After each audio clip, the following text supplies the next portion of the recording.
Welcome back to my channel. বাচ্চা হওয়ার পরে এই প্রথম আমার ব্লগ। এর আগে আমি অনেক রিলস ভিডিও এই চ্যানেলে দিয়েছি, কিন্তু ব্লগ ভিডিও বানাইনি। তো আমার বাচ্চার বয়স প্রায় এখন 2 মাসের মতো।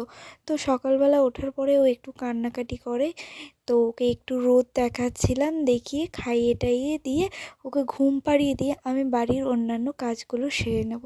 যেহেতু আমি বাড়িতে একা, তাই ওকে সামলে কিভাবে আমি আমার সারাদিনের কাজ আমি করি সেগুলোই তোমাদের সাথে শেয়ার করব।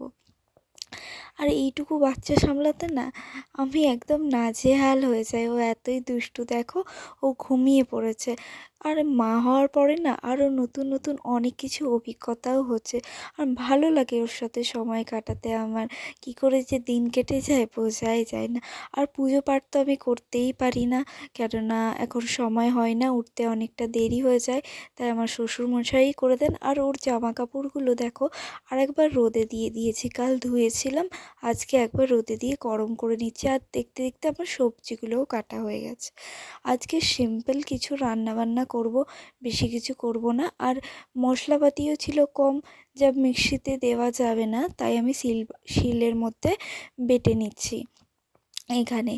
দেখতে দেখতে সময় প্রায় অনেকটাই পেরিয়ে গেছে, বেলাও হয়ে গেছে অনেকটা। এটা হচ্ছে লাউয়ের খোসা ভাজা, যেটা খেতে আমার খুবই ভালো লাগে। তো দেখো, এটাই হচ্ছে আজকের আমাদের দুপুরের খাবার। চলো টাটা, সবাই ভালো থেকো।